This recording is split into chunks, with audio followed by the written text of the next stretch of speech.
यार दोस्तों अस्सलाम वालेकुम। जीअं त अॻु में मुख़्तसर ॻाल्हियूं तव्हां हाणे पहुचाए चुका आहियूं ऐं अॼु वरी थोरा वताए फ़क़ीर जा टॉप ठहिया आहिनि।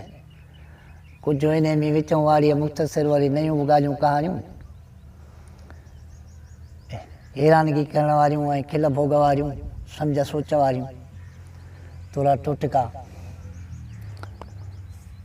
ॻाल्हि कंदा आहिनि त हिकु ॻोठ में शादी हुई ऐं शादीअ वारनि फ़क़ीर वताए खे बि दावत ॾिनी।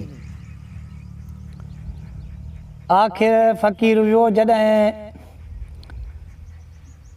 दावत जो खाधो संदसि अॻियां आणे रखियाऊं त फ़क़ीर खाए कोन।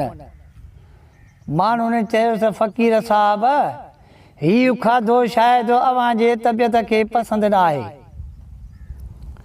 हे वताए फ़क़ीर जूं ॻाल्हियूं न वताए फ़क़ीर जा ॿोल न हिनखे ॿुधिजो ऐं हिनखे सम्झिजो।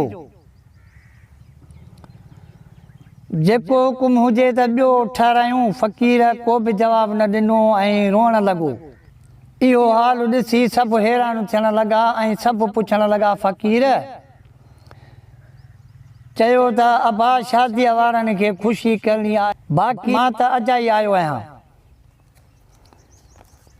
हाणे वताए फ़क़ीर जूं ॻाल्हियूं अजीब अजीब ॻाल्हियूं आहिनि छो त शादीअ में दावत मिलियसि। वरी तव्हां हिन जो तबसरो ॿुधिजो त वरी वताए फ़क़ीर जो रोए पियो। इहो छो पियो रोए? तव्हांखे ख़ुशी कंदो ॾिसी मूंखे पंहिंजी शादी यादि आई आहे तॾहिं थोरो आहे। हाणे शादीअ में माण्हू वेंदो आहे, काजनि में वेंदो आहे त ख़ुशि थींदो आहे ऐं तंदुरुस्ती थींदी आहे, यारनि दोस्तनि सां मिलिबो आहे, भोग चर्चा ॾाढो ठकाईंदो आहे। हे ख़ुशीअ जे बजाए वरी माना पाण ॾे रुझान करे ऐं रोअण लॻो। रोए छो पियो? भला कमु करे या खणी कंहिंखे चयो दादा मुंहिंजी बि ख़ुशी थिए हा त मां बि शादी कयां, पर फ़क़ीर त हुयो न, हुन जूं पंहिंजा लफ़्ज़ आहिनि।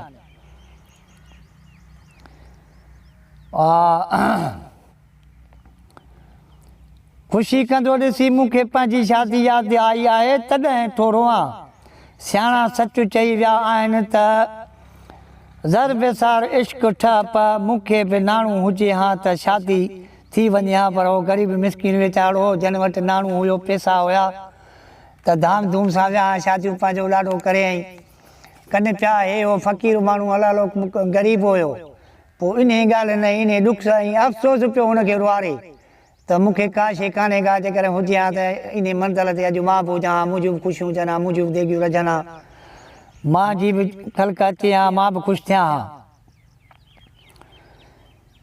पर सुञाई इश्क जो जंजल फ़क़ीर खे सभु गॾिजी हाज़ुर जवाबु ॾियण लॻा त लिखियो लोहा कोट भञे जेकॾहिं अव्हां खे ॿी शादी लिखियलु आहे त ज़रूरु कुदरत सभु पैदा कंदी।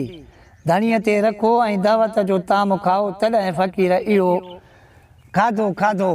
अदा वताए फ़क़ीर जूं ॻाल्हियूं अजीब ॻाल्हियूं आहिनि ऐं मुख़्तसर ॻाल्हियूं आहिनि ऐं हुनखे जेकॾहिं तव्हां ॿुधंदव त हुनजे अंदाज़े मूं तव्हां बि सम्झंदव, तव्हांखे बि राहत ईंदी ऐं सुकून ईंदो।